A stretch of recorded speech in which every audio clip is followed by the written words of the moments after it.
Hello, world. Welcome to WFHR's Rapids Report, proudly brought to you by Krug Septic for the September 5th, 2025. Have your host, James J. Maloff, behind the mic, and I am joined by our good friend around here, Representative Scott Krug, joins us once a month, and it's always good to hang out with you, Scott, especially it's been a while. How you doing? It is. I think we kind of took the summer off. We got so busy and just traveled. I got over to Taiwan for about a week, and then we were off to Boston after that, so I've been all over the globe here in this last couple of months. So it's nice to be home. Well, I got to pull an audible here. We got plenty to talk about. But I forgot about that. I never even told you about Taiwan. Yeah, what brought you to Taiwan? So the government of Taiwan actually every year or so comes to the capital and asks us to, if we would support a resolution strengthening the bond between Taiwan and Wisconsin, since we work together on so many things on exports and imports. So we worked with them for quite a few years on making sure we have that bond, and they turned around and invited myself and other legislators to come visit them in person in Taiwan and have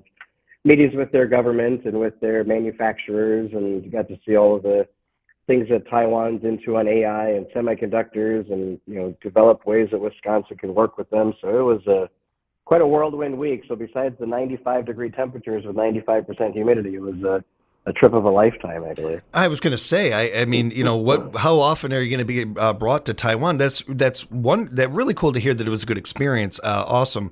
Also really great to hear about that strengthening of that relationship. That's a win-win for both places. It was, and it was, a double-edged sword on the way back home, as we got a nice threatening letter from the People's Republic of China saying, "Hey, you shouldn't have done that." Right. Okay, whatever. Yeah. Okay, guys.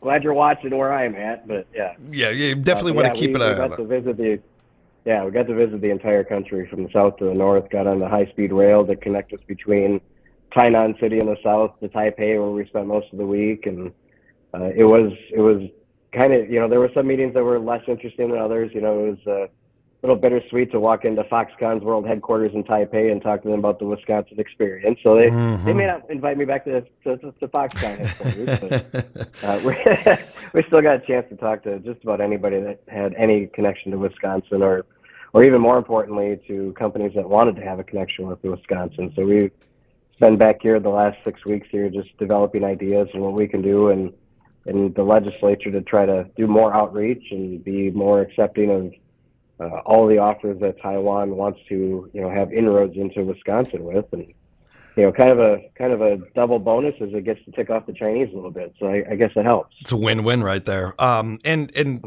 that being said, any chance to strengthen any relationships we have with some of our key contributors to both of our country and our what we do to them for them with export, import, all of these.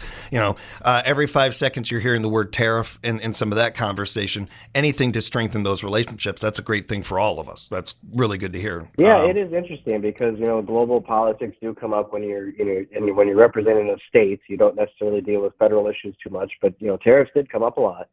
And honestly, it was one of those things that actually, I know people have different opinions of it sometimes, but tariffs were one of the driving reasons a lot of the companies in Taiwan were looking to get a footprint in Wisconsin. So it double-edged sword. It's hard to hear and go through the consummation of what national politics has on our daily lives and listening to the noise sometimes. But yeah, it was really a driver, I think, for Taiwan and other countries to start looking to the U.S. to bring manufacturing back. Because if you look at Wisconsin historically, we are one of the champions of manufacturing in the United States over our history, right? We have more manufacturing jobs per capita in Wisconsin than most other states across the entire country. So, if we're not building things and making things here in Wisconsin, we're shrinking and contracting. So we're looking for partners all over the country and all over the world. And if that national conversation draws that, I guess that's the one benefit of it, I think.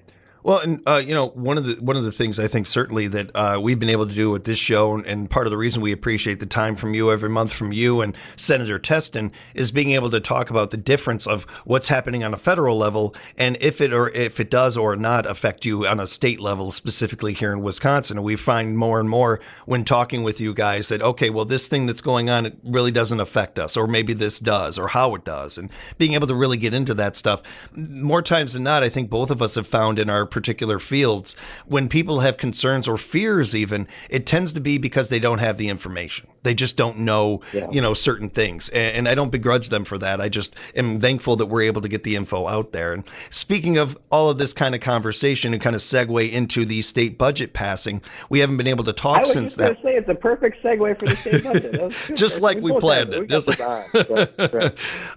What are your thoughts on that budget passing? Now, I will tell everybody that if you get Scott's newsletter, you kind of already know a little bit of his feelings on this one. I encourage you to sign up for it if you haven't already. But for those that did not, Scott, tell us your takes on this, your first impressions of the state budget passing. Yeah, I knew at some point these last couple of sessions that there was going to be, what I've been calling this grand bargain session, right, where both sides are finally going to say, okay, I've had enough arguing.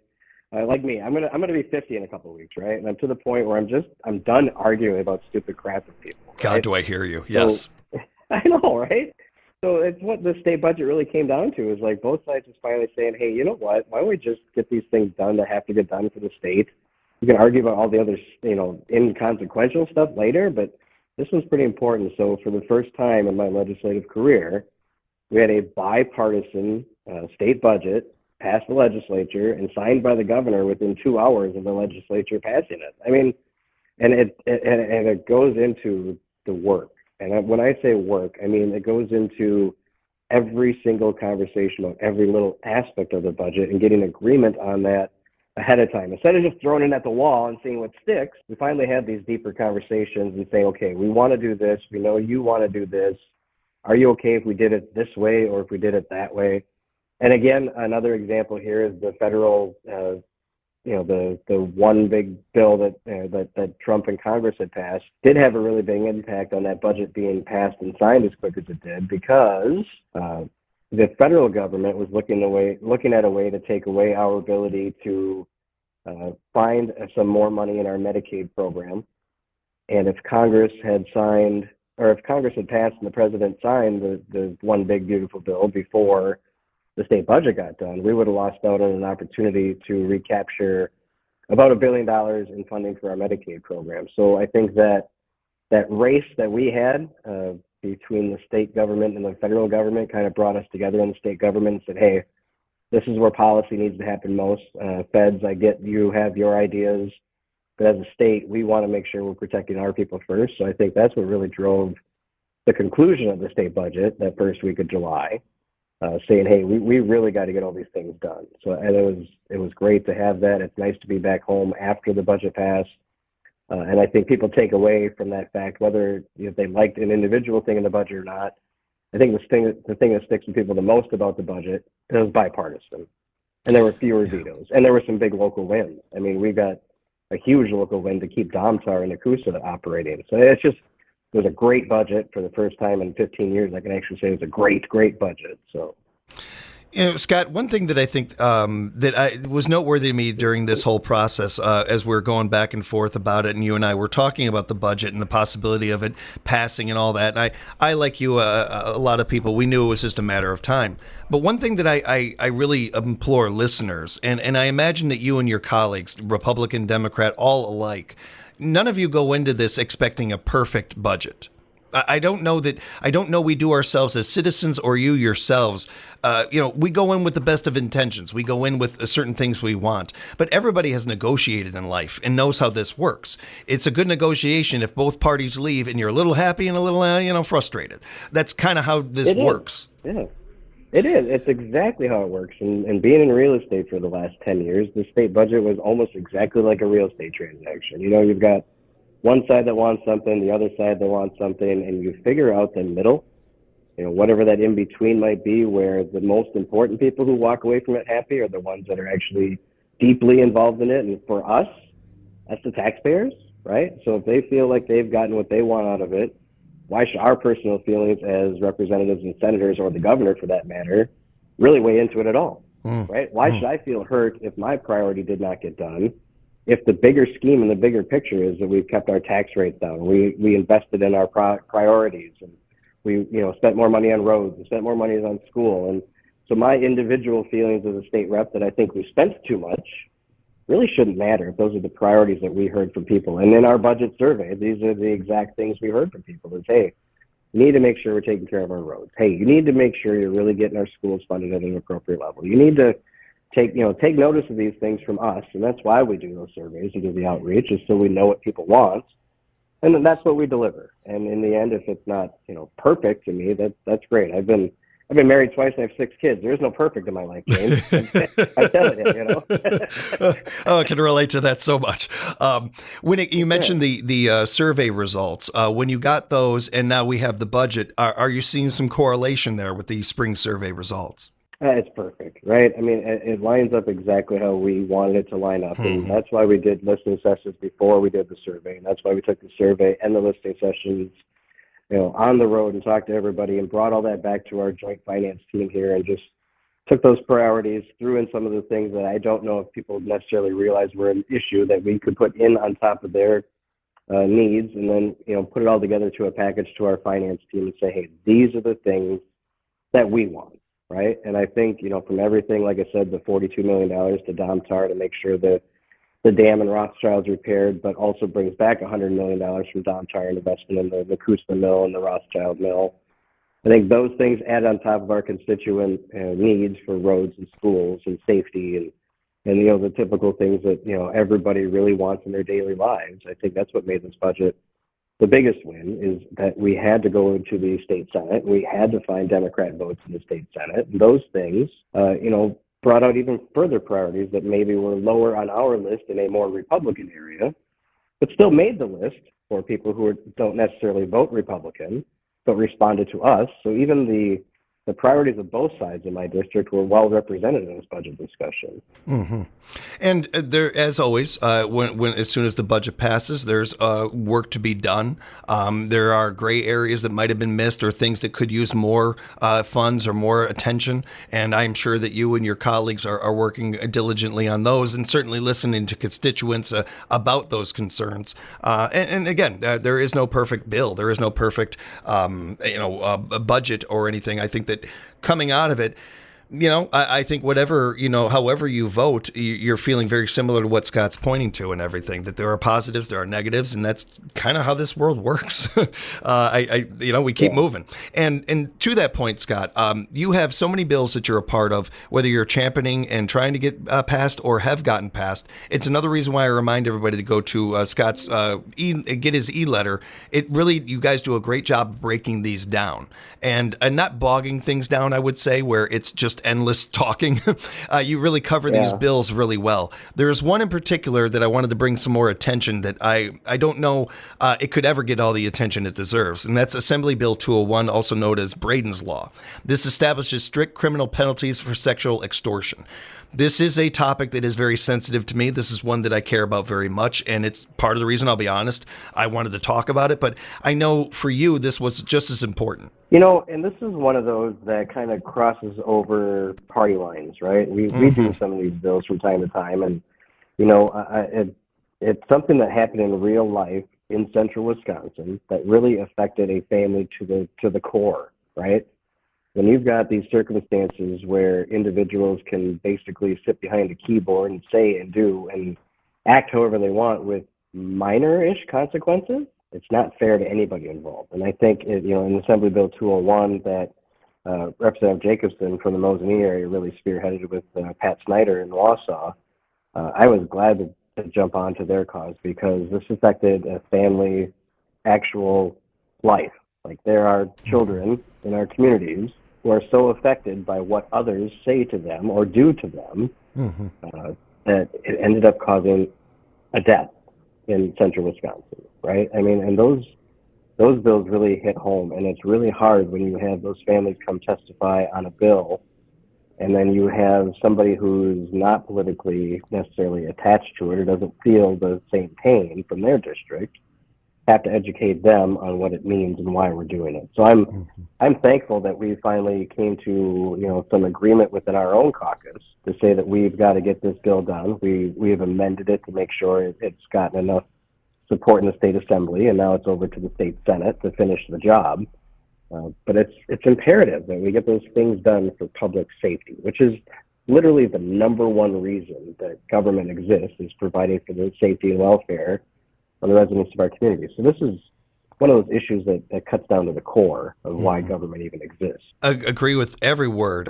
Just piggybacking on what you're saying, I would like to credit everybody involved with this bill of the insight. The older we get, the harder it gets to remember what it's like to be in school, and then you find out about what it's like for kids nowadays in school, and we can't relate to it at all. There's no way that we can possibly even come close to relating to it for generations like ours and everything.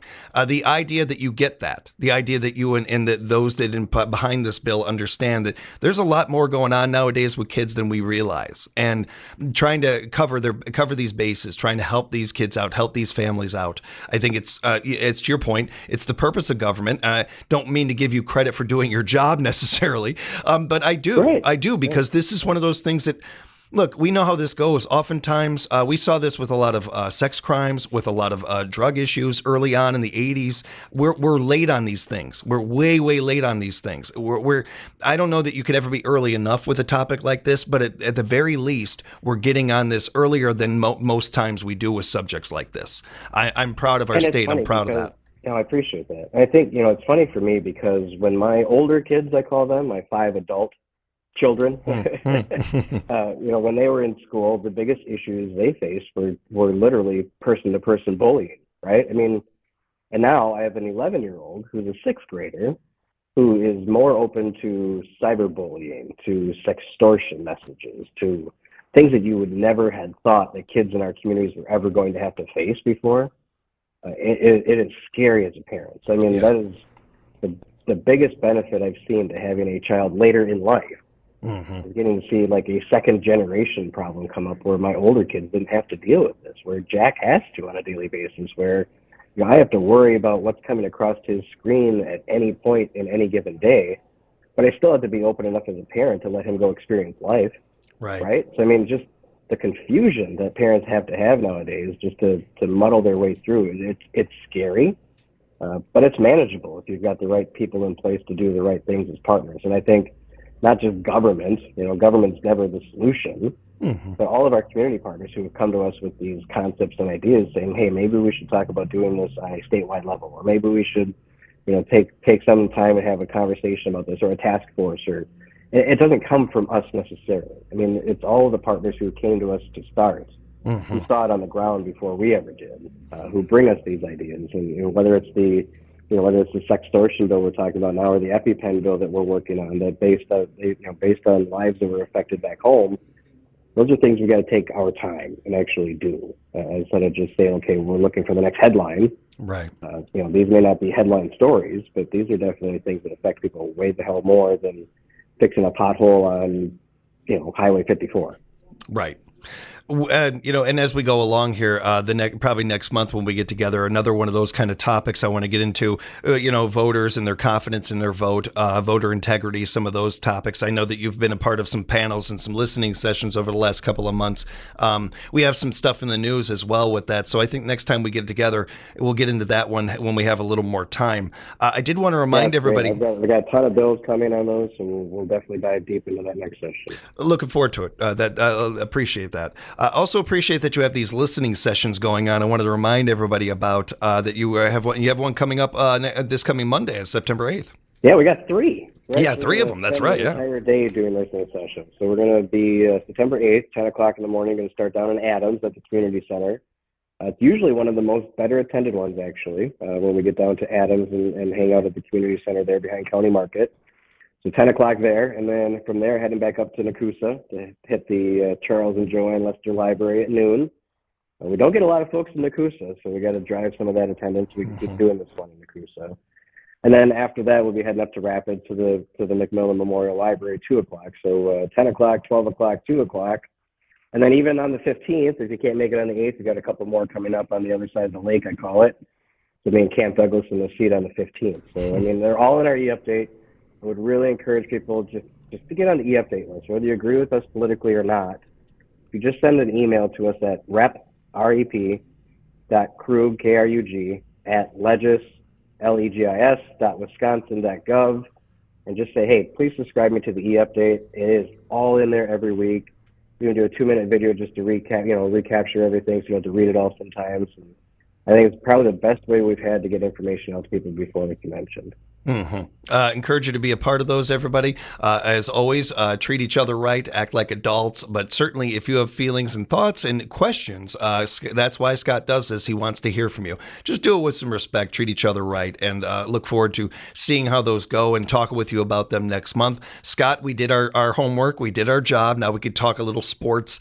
I, of course, want to talk Brewers with you as they're the best team in baseball, but then the Packers in Dallas made this gigantic trade that we can't, as sports fans, we have to address the Micah Parsons trade a little bit. So it was kind of nice watching the game a little bit last night with Philadelphia and Dallas, and knowing that whoever lost the game was going to be complained about not having their top pass rusher in, right? Jalen Carter got kicked out for spitting at Dak Prescott, and then all of a sudden Micah Parsons is gone for Dallas, and guess who lost, right? Yep. No win for Dallas. So now Green Bay's got to step up and get the win on Sunday against Detroit, so hopefully Micah gets to play. And then the Brewers, I mean, I've almost avoided talking about them this entire year because every time I do, I get disappointed in September. But I think we're going to be safe now with the 6-game lead over the Cubs a couple weeks ago. So, I mean, just an incredible team. Just a bunch of workmen, journeymen, utility guys are just pulling together and getting it done under a scrappy Lou Brown-type manager, you know? I mean, yeah. The Cinderella story in the making, I tell you. I think that, when it comes to what the Brewers have going for them, speed, defense, certain things like that, that's not a rhythm. That's not something that goes away. That's not a trend. There are things you can win a World Series on that. We've seen teams do it. And I don't believe that there's any team to be scared of in baseball right now, except for maybe the Brewers. So, yeah. Well, that's the thing. You saw, I mean, if you look at what they've done against every division leader this year, I mean, they just took 2 out of 3 for Philly. They swept the season series with the Dodgers. They've handled the Cubs really well. I mean, so no wild card or division leader in the National League has really challenged them. I mean, as long as their pitching holds together, it could be a really, really, really good year for them. Yeah. We'll be following it. We'll be talking about it again next month. Looking forward to it. Scott, if people want to reach out to you, how can they do that? Cell phone is almost always on, 715-323-3293. If you don't get me there, obviously people send me messages on Facebook all the time with Messenger. Feel free to do that. I mean, we really try to get back to everybody as quick as we can, but if I don't get back to you right away, it's always by the next Thursday, which is the day that my staff drive me to do every phone call that's come in and answer everybody by that day. So if you don't hear from me right away, you'll hear from me by the following Thursday. So appreciate that and appreciate the time, Scott. Safe travels out there. We'll talk again soon. Yeah, you bet, man. Take care. And thank you all for joining us for another edition of Crockett Septic's WFHR's Rapids Report. Appreciate you being here, everyone.